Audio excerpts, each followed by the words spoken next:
नमस्कार विद्यार्थी मित्रांनो, नैतिक मूल्यावर आधारित आपण गोष्टी सांगत आहोत. तर आजची गोष्ट आहे सामाजिक बांधिलकी. आपले चरित्र निर्माण, आपली जबाबदारी, प्रामाणिकपणा या गोष्टी आपल्यामध्ये रुजाव्यात, त्याचा विकास व्हावा यासाठी आपण नैतिक मूल्यावर आधारित गोष्टीची शृंखला सुरू केलेली आहे. तर आजची गोष्ट आहे सामाजिक बांधिलकी.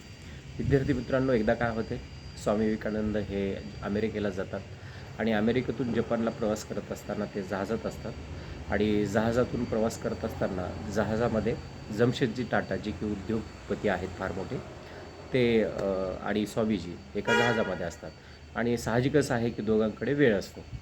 प्रवास करत असताना काय होते, जमशेदजी टाटा आणि स्वामी विवेकानंद यांच्यामध्ये चर्चा होती आणि चर्चा होत असताना जमशेदजी यांना लक्षात येतं की स्वामीजी यांच्याकडे केवळ धर्माचंच नॉलेज नाही आहे, तर त्यांना समाजकारण, अर्थकारण, गृहस्थ जीवन, विज्ञान ह्या सर्व गोष्टीबद्दल, कला, या सर्व गोष्टीचं नॉलेज आहे.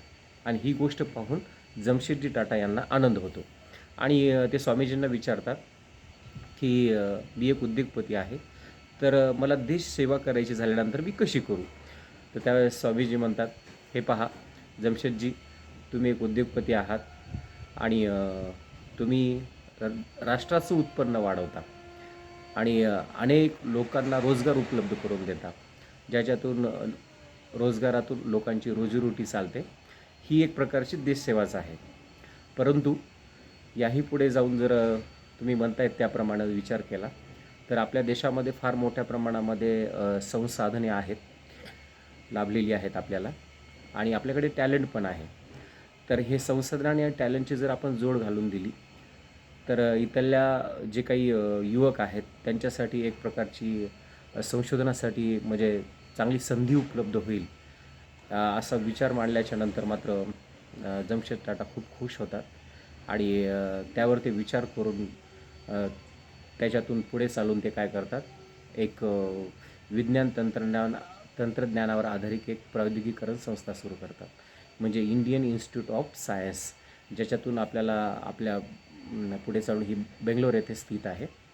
तर ही जी संकल्पना आहे ती स्वामी विवेकानंद आणि जमशेदजी टाटा यांच्या विचारातून निर्माण झालेली एक संस्था आहे, जेणेकरून जर विद्यार्थ्यांना गणित, विज्ञान आणि कम्प्युटर संबंधी उच्चस्तरीय शोध लावणारी एक प्रकारची संस्था आहे, जी की बेंगलोरमध्ये स्थित आहे. आज आपण पाहतोय की बेंगलोरमध्ये इलेक्ट्रिक सिटी म्हणून आपण तिला ओळखलं जातं. तर हे एक त्यांच्या मोठ्या लोकांच्या चर्चेतून निर्माण झालेली एक प्रकारची संस्था आहे, मोठ्या विचारामधून. तर ही ही जी गोष्ट आहे ही या ठिकाणी आपल्याला संपलेली आहे. तात्पर्य असं आहे की आपण ज्या समाजामध्ये राहतो, जिथे आपली वाढ झालेली आहे, आपली जडणघडण झालेली आहे, त्या समाजाचं आपण देणं लागत असतो आणि त्याच्यासाठी काहीतरी करत राहणं ही एक प्रकारची देशसेवाच असते, जे की जमशेदजी टाटा यांनी ही संस्था सुरू केलेली आहे. तर विद्यार्थी मित्रांनो, आपणही आपल्या राष्ट्रासाठी काय केलं पाहिजे, जेणेकरून आपल्या राष्ट्राचं उत्पन्न वाढेल, आपलं तर वाढेलच परंतु राष्ट्राचं उत्पन्न वाढेल अशा पद्धतीनं आपण कोणत्या गोष्टी करू शकतो, याचा निश्चितच विचार करायचा आहे. आपल्या सगळ्यांना माहीतच आहे की टाटा हे उद्योग समूहातील फार मोठं नाव आहे. आज जे रतन टाटा होते काही वर्षापूर्वी, म्हणजे 2 वर्षापूर्वी, 1 वर्षापूर्वी ते जग सोडून गेलेले आहेत. त्यांचे पंजोबा हे जमशेदजी टाटा आहेत आणि त्यांनी आपल्या देशामध्ये पहिला पोलाद कारखाना सुरू करण्याचं काम गुजरातमध्ये केलेलं आहे. आज आपण पाहतो की त्यांची फार मोठी संपत्ती आहे.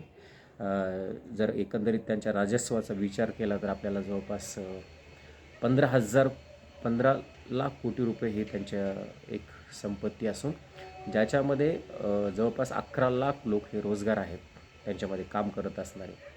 तर त्या मोटार्स निर्मिती करणे, पोलाद कारखाना, इलेक्ट्रिक, ह्या अनेक क्षेत्र त्यांचं हे कारखान्याचं म्हणजे त्यांच्या ह्याचा कंपनीचा विस्तार आहे.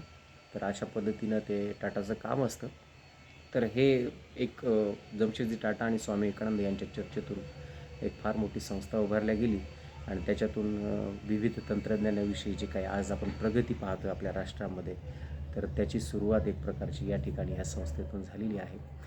तर विद्यार्थी मित्रांनो, फक्त ह्या गोष्टी आहेत, तर हे समाजासाठी आपण काहीतरी केलं पाहिजे हे या ठिकाणी लक्षात घेणं महत्त्वाचं आहे आणि हीच खरी देशसेवा आहे.